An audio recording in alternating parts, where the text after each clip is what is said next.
Entre los yakuzas japoneses, entre los mafiosos japoneses, hay además ceremonias sexuales verdaderamente pavorosas. Sí, pude entrevistar a tres jovencitas, justo una norteamericana que fue rescatada en Tokio, una mexicana que fue llevada comprada desde el norte de México en Tijuana hasta Tokio y después llevada a Osaka, y a una colombiana que también fue llevada a Osaka y posteriormente a Tokio para los prostíbulos y las salas de masajes. Con ellas obtuve no solamente información, sino también evidencia muy clara, y después estuve yo ahí. A mí Japón me impresionó profundamente porque hay como una permisividad no solamente de esta cultura de que las mujeres sean objetos de placer para los empresarios de todo el mundo que van a estos bares especiales donde solamente admiten hombres, sino además todas estas tiendas de sexo en donde se promueve de una manera impresionante toda la noción de la pornografía infantil y adolescente. Es una cosa brutal. Aquí hay un margen confuso, porque nosotros podemos estar hablando aquí en la tarde de COPE de trata de blancas, de contrabando de prostitutas, pero lo cierto es que nos referimos también a personas de nuestro entorno, de la Europa desarrollada, que contratan viajes a Cuba, a Asia, que consideran de lo más inocente el contratar los servicios de las prostitutas. Sí, absolutamente. Mira, después de estos 5 años de investigación por todo el mundo, la conclusión más importante, me parece, o una de las más importantes a las que yo he llegado, gracias a la mano de las y los expertos, por supuesto, que me acompañaron en estas investigaciones, es justamente que el gran ausente en el debate de los derechos humanos de las víctimas en el mundo entero es el hombre, es decir, los hombres en general como parte de la sociedad, como la otra mitad del mundo, son los clientes, son los consumidores, son los que están alimentando este mercado de explotación y esclavitud, y son los que en realidad nos están haciendo responsables de lo que hacen, y me parece que claro, son pero habrá quien nos oiga y diga, bueno, pues el que haya la contratación de una chica de estas en una despedida de soltero, o incluso el que los servicios de determinado ejecutivo se paguen con este tipo de mujeres, nada tiene que ver, porque estas señoras son voluntarias. Bueno, las personas que digan eso tienen una responsabilidad también en los hechos. En la gran mayoría de los casos que yo entrevisté, incluso con mujeres que de aquí, de España, de México, de Estados Unidos, de Canadá, que inicialmente te dicen que ellas están ahí voluntariamente, que es una elección de vida, que ellas tenían oportunidades. Una vez que empiezas a hacer una entrevista de largo alcance en la que puedes explorar su vida personal, puedes entender que vienen de contextos en los que tuvieron violencia sexual en la infancia, violencia doméstica, en la mayoría de los casos. Probablemente 1 de cada 100 prostitutas en el mundo haya elegido verdaderamente en condiciones en las que verdaderamente tenía opciones y simplemente eligió eso porque era un camino, y en general las mujeres que hacen eso lo hacen brevemente, es decir, un par de años o demás, no dedican su vida a esto. Entonces me parece que hay una hipocresía monumental y una falta de respeto hacia la humanidad de las personas que están involucradas. ¿Qué son los desfiles de modas de Myanmar? Bueno, Myanmar también es una historia de terror. Para comenzar, para entrar ahí tuve que entrar como ilegal porque no había forma de entrar como periodista para poder investigar adecuadamente. Entré gracias a las organizaciones de derechos humanos y pues a un traficante de indocumentados que mete y saca personas de ahí. Como ustedes saben, es una dictadura controlada militarmente, y los militares tienen verdaderamente campos de prostitución y explotación de mujeres. Hay muchas sobrevivientes ya en Tailandia que están haciendo un trabajo extraordinario, sobre todo rescatando niñas, pero lo que están haciendo los militares es un gran negocio en el que organizan esta suerte de desfiles de modas que no son otra cosa que una manera de explotar sexualmente a las niñas y a las jovencitas, para poder colocarlas en prostíbulos y a lo largo y ancho de toda la geografía, no solamente de la antigua Burma, sino también de Camboya. Usted ha llegado a entrevistar a madres que le querían vender a sus hijas. Sí. ¿Qué decían? ¿Dónde fue? Bueno, en varios países asiáticos, pero sobre todo Camboya, Tailandia y algunas madres en Vietnam.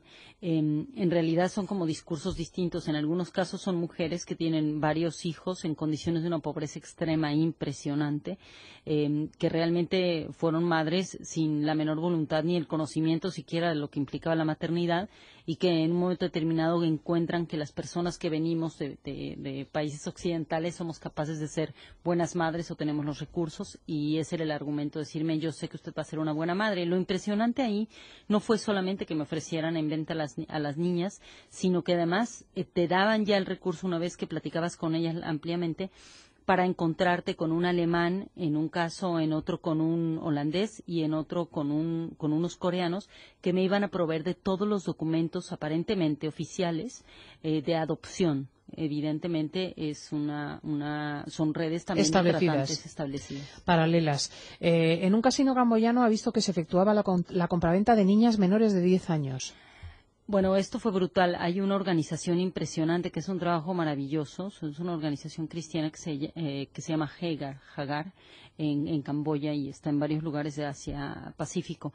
Ellas habían rescatado un grupo de pequeñitas y una de ellas dijo una frase que me dejó marcada mientras charlábamos con ellas. Habló en inglés y cuando soltó esta frase que traducida sería algo así como muy bien mi niña, ¿no? Muy bien, decía, that's it, baby girl.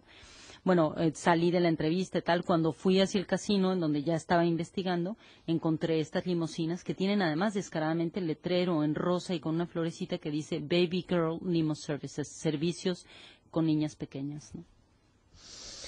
¡Qué barbaridad! ¡Qué barbaridad! Cuando ha conversado con estas niñas, por ejemplo, le ha ocurrido en Tailandia, y así lo recoge en este libro, Las esclavas del poder, de la editorial Debate. Cuando ha conversado con niñas de 10 años, les contaban con total naturalidad su vida en el ámbito de la prostitución.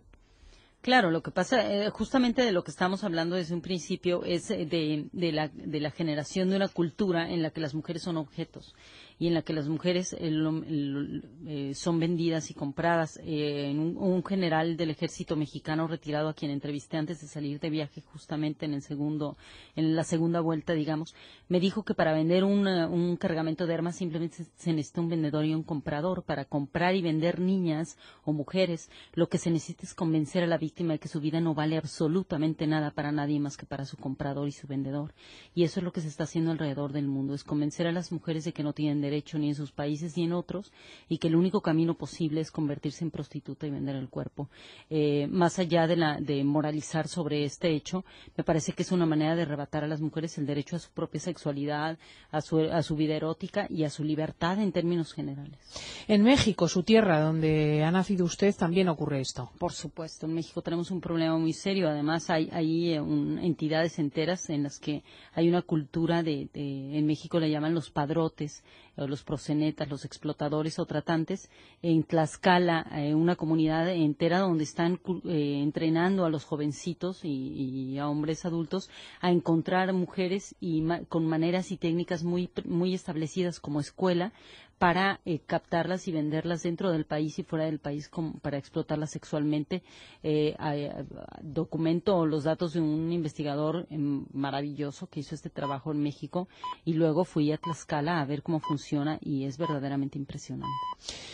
A raíz de la publicación de esta cuestión de la trata de blancas y la prostitución en México, usted fue detenida ilegalmente y torturada. ¿Qué pasó?